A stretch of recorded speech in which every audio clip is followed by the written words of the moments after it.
ओम नमः शिवाय। मित्रों, भगवान शिव को मानने वाले लोगों की शिवालयों और मंदिरों में भीड़ लगी रहती है। खासकर भारत में तो भगवान शिव को मानने वालों की संख्या बहुत ज्यादा है। लेकिन अब भारत में ही नहीं बल्कि विदेशों में भी भगवान शिव को मानने वालों की संख्या बहुत बड़ी है। लेकिन ये तो रही धर्म की बात, परंतु अब तो विज्ञान ने भी भगवान शिव की अपार शक्तियों का लोहा माना है। इसका एक सटीक जीता जागता उदाहरण है दुनिया की सबसे बड़ी प्रयोगशाला में भगवान शिव जी की नृत्य करते हुए नटराज जी की प्रतिमा, जो कि सन परिसर में लगी हुई है। नटराज जी की यह मूर्ति 2 मीटर लंबी है। 2004 में भारत सरकार ने फिजिक्स लैब सरन को ये मूर्ति तोहफे के रूप में दी थी। 8 जून 2004 को इस मूर्ति का अनावरण किया गया। भगवान शिव को ब्रह्मांड में जीवन का आधार माना गया है। लाइफ के क्रिएशन से लेकर डिस्ट्रक्शन तक सब में भगवान शिव की मौजूदगी समाई है। स्विट्जरलैंड में दुनिया की सबसे मशहूर लैब सरन के परिसर में भगवान शिव जी की नृत्य करती हुई मूर्ति को लगाने के पीछे वैज्ञानिक कई प्रकार के तर्क देते हैं। यह आस्था और विज्ञान का अनोखा मेल है। मित्रों, इस मूर्ति के नीचे प्रसिद्ध भौतिकी वैज्ञानिक एवं दार्शनिक प्रोफेसर फ्रिट्जोफ कापरा की 1975 में प्रकाशित पुस्तक मेन करेंस ऑफ मॉडर्न थॉट के दे डांस ऑफ शिव,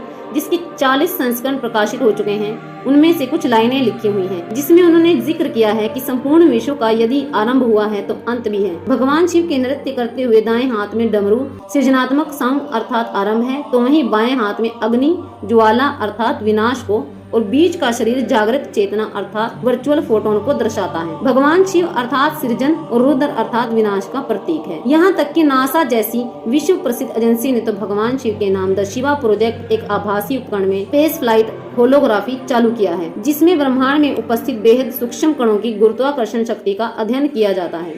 नासा ने तो यहाँ तक मान लिया है कि पृथ्वी पर पहला डीएनए उल्कापिंड के साथ आए एक शिवलिंग से आया है। आईआईटी मुंबई के जेनेटिक्स डॉक्टर एसबी काले का तो यह कहना है कि गणेश जी के शरीर पर भगवान शिव द्वारा हाथी का सिर स्थापित करना भगवान शिव द्वारा जेनेटिक्स का प्रथम उदाहरण है, जिसे अब आधुनिक वैज्ञानिक हेड ट्रांसप्लांटेशन के अंतर्गत स्थापित करने में लगे हुए हैं और ये हो भी चुका है। प्रसिद्ध नोबेल पुरस्कार प्राप्त वैज्ञानिक अल्बर्ट आइंस्टाइन ने तो यहाँ तक कहा था कि ऊर्जा को ना तो बनाया जा सकता है और ना ही नष्ट किया जा सकता है, उसे एक फॉर्म से दूसरे फॉर्म में सिर्फ बदला जा सकता है, अर्थात एक रूप से दूसरे रूप में परिवर्तित किया जा सकता है। परंतु सृष्टि का विनाश होने पर ऊर्जा आ जाती है और यही शिव होम है। शिव ही ऊर्जा को संहार द्वारा सर्जन कर ऊर्जा में बदल सकते हैं। इसी तरह भगवान श्री कृष्ण ने भी गीता के उपदेश में अर्जुन से यह कहा था कि ऊर्जा को ना तो बनाया जा सकता है और ना ही नष्ट किया जा सकता है, यह सिर्फ अपना रूप बदलती रहती है। दुनिया में आज जिस चीज की भी रिसर्च हो रही है वह हमारे ऋषि मुनियों, देवी देवताओं की खोजों एवं सनातन धर्म और वेदों पर आधारित है। इसके अलावा शिवलिंग पर जो जल चढ़ाया जाता है,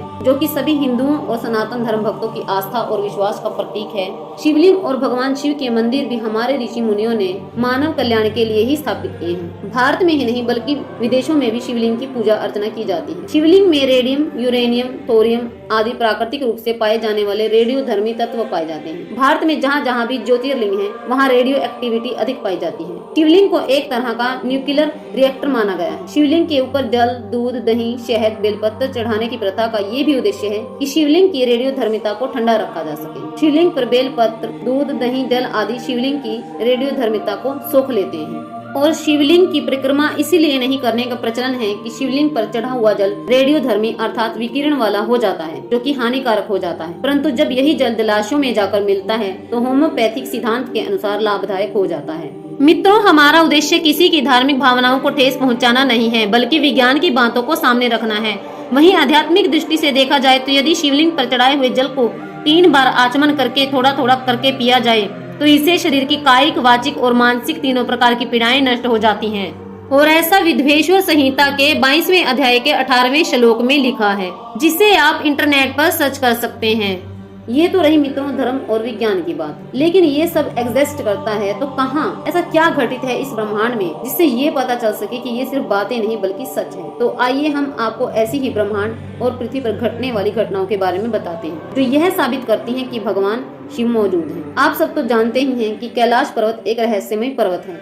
यह अपने अंदर कई ऐसे रहस्य छिपाए हुए हैं जिसके आगे एडवांस टेक्नोलॉजी भी फेल है, जो यह भी पता नहीं लगा पाई कि आखिर ये सब संभव कैसे है। कई लोगों ने कैलाश पर्वत के शिखर पर पहुंचने का दावा किया है, परंतु आज तक किसी ने भी कोई सबूत पेश नहीं किया है, या फिर उन्होंने वहां पर कुछ ऐसा देख लिया जिसे वो बताना ही नहीं चाहते थे।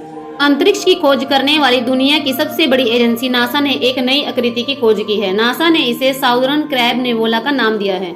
यह आकृति भगवान शिव के डमरू की तरह दिखाई देती है। वहीं भारतीय वैज्ञानिकों ने इसे शिव का डमरू नाम दिया है।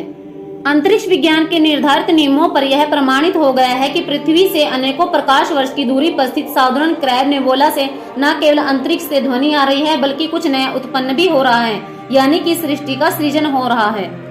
और इसी तरह हब्बल टेलीस्कोप द्वारा ली गई सबसे फेमस तस्वीरों में से एक तस्वीर द पिलर्स ऑफ क्रिएशन की है। सबसे पहले इस तस्वीर को 1995 में लिया गया। यह भगवान शिव के त्रिशूल की तरह दिख रहे थे। और फिर 2014 में अमेरिकी अंतरिक्ष एजेंसी नासा के न्यूक्लियर स्पेक्ट्रोस्कोपिक टेलीस्कोप ने एक नेबुला की तस्वीर ली। इसका नाम रखा गया हैंड ऑफ गॉड। भगवान के हाथ की तरह दिखने वाला ये नेबुला पृथ्वी से 17,000 प्रकाश वर्ष दूर है। विज्ञान की भाषा में इसे पल्सर विंड नेबुला कहते हैं, लेकिन लोगों ने इसे भगवान शिव का हाथ माना है। तो मित्रों, अब तो आपको यह पता चल ही गया होगा कि भगवान शिव को वैज्ञानिक भी मानते हैं। भगवान शिव के अस्तित्व को नकारा नहीं जा सकता है। जानकारी पसंद आई हो तो वीडियो को लाइक करके चैनल को सब्सक्राइब जरूर कर लीजिए और कमेंट में हर हर महादेव लिखना ना भूलें। धन्यवाद।